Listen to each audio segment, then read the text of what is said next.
നിങ്ങളുടെ ഉള്ളിലൊരു കഴിവുണ്ട്, അത് പുറത്തെടുക്കാനൊരു താക്കോലുമുണ്ട്, വിശ്വാസം. അതെ, സ്വന്തം കഴിവിനെ കൂട്ടാമെന്ന് എപ്പോഴെങ്കിലും ആലോചിച്ചിട്ടുണ്ടോ? ഇന്ന് നമ്മൾ അതാണ് ചർച്ച ചെയ്യുന്നത്. കഴിവ് അക്കാഡമിയുടെ ഒരു വീഡിയോ ബുക്ക് ഉണ്ടല്ലോ, ഭാഗം 6.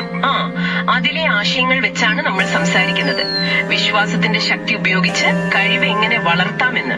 ശരിയാണ്. ഒപ്പം വർണിക എന്നൊരു കലാകാരിയുടെ കഥ കൂടിയുണ്ട്, അതൊരു പ്രചോദനമാകും. അതെ, അപ്പോ നമ്മുടെ ഇന്നത്തെ ലക്ഷ്യം എന്താണെന്ന് വെച്ചാൽ, ഈ ബിലീവ് എന്നതിലെ ഓരോ അക്ഷരവും അത് നിങ്ങളുടെ കഴിവ് കൂട്ടാൻ എങ്ങനെ സഹായിക്കുമെന്ന് വളരെ ലളിതമായിട്ട് മനസ്സിലാക്കുക.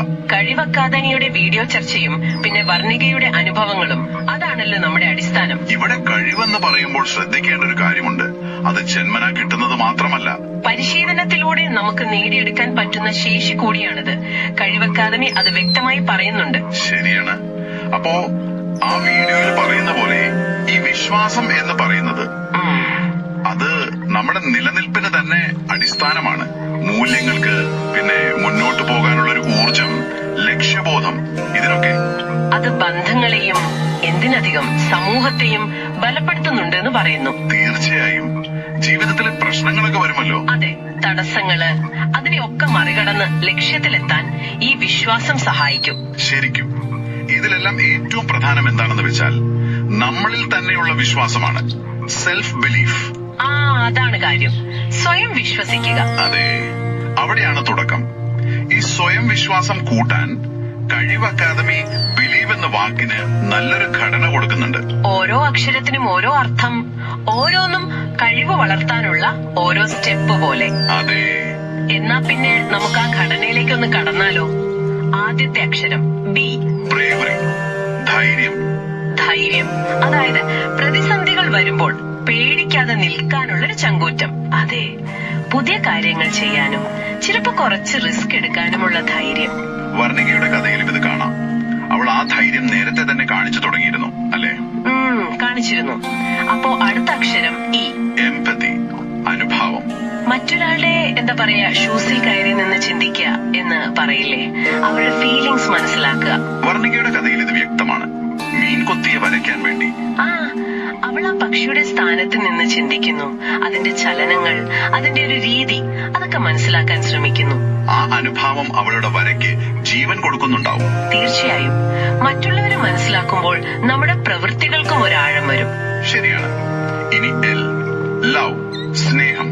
ഇത് സാധാരണ പറയുന്ന സ്നേഹം മാത്രമല്ല, നമ്മൾ ചെയ്യുന്ന ജോലിയോടുള്ള ഒരു ഇഷ്ടം, ഒരു പാഷൻ, അതിനോടുള്ളൊരു ആത്മാർത്ഥത, ചുറ്റുമുള്ളവരോടുള്ളൊരു കരുണ, അങ്ങനെയൊക്കെ പറയാം. വർണ്ണിക്കയുടെ കാര്യത്തിൽ അവൾ ആ വരയ്ക്കുന്ന പ്രോസസ്സിനെ സ്നേഹിക്കുന്നു. നിറങ്ങൾ ചേർക്കുമ്പോൾ ഒരു സന്തോഷം കണ്ടെത്തുന്നു. ആ ഇഷ്ടമാണ് അവളെ മുന്നോട്ട് കൊണ്ടുപോകുന്നത്. അതെ. ഇനി അടുത്ത അക്ഷരം ശ്രദ്ധിക്കണം, ഐ. ഇന്റലിജൻസ്, ബുദ്ധി. ബുദ്ധിയോ? അതെങ്ങനെ? അറിവ് നേടാനുള്ള കഴിവ്. പിന്നെ അത് വെറുതെ നേടിയാൽ പോരല്ലോ. അത് ശരിക്കും ഉപയോഗിച്ച് തീരുമാനങ്ങൾ എടുക്കണം. അതെ. വർണ്ണിക്കയുടെ കഥ നോക്കൂ. അവൾ ചിത്രകലയുടെ നിയമങ്ങളൊക്കെ പഠിക്കുന്നുണ്ട്. വെളിച്ചം, നിഴൽ, പിന്നെ പെർസ്പെക്റ്റീവ്. അപ്പൊ വെറുതെ വരച്ചാ പോരാ, അതിന്റെ ടെക്നിക്സ് അറിയണം. അതാണ്. അറിവില്ലാതെ അധ്വാനിച്ചിട്ട് കാര്യമില്ല. ബുദ്ധി ഉപയോഗിച്ച് പ്രാക്ടീസ് ചെയ്യുമ്പോഴാണ് കഴിവ് വേഗത്തിൽ കൂടുന്നത്. അത് വളരെ പ്രധാനപ്പെട്ട പോയിന്റാണ്. അപ്പോ അടുത്ത ഈ എംപവർമെന്റ്, അധികാരവൽക്കരണം. അതായത് സ്വന്തം ജീവിതത്തിന്റെ കൺട്രോൾ സ്വയം ഏറ്റെടുക്കുക.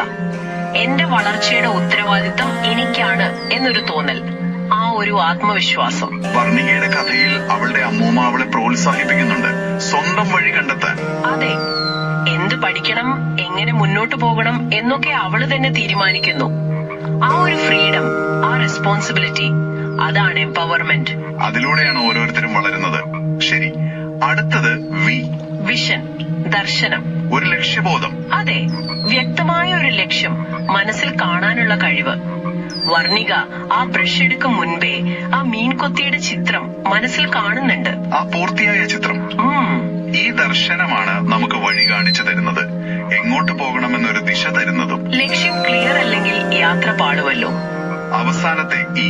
എവല്യൂഷൻ, പരിണാമം, നിരന്തരമായ വളർച്ച. അതെ, എപ്പോഴും പഠിച്ചുകൊണ്ടിരിക്കുക, മാറ്റങ്ങളെ സ്വീകരിക്കുക, മെച്ചപ്പെട്ടുകൊണ്ടേയിരിക്കുക, ഒരു ലൈഫ് ലോങ് ലേണിംഗ്. വർണ്ണികയുടെ ചിത്രം ഒരുപക്ഷെ പെർഫെക്റ്റ് ആയിരിക്കില്ല, പക്ഷെ അതിൽ അവളുടെ വളർച്ച കാണാം. പ്രധാനം. ആ വളർച്ചയാണ് യഥാർത്ഥ കഴിവ് എന്നവൾ മനസ്സിലാക്കുന്നു. അപ്പോൾ ഈ ബിലീവ് ഘടന വെറും വാക്കുകളല്ല.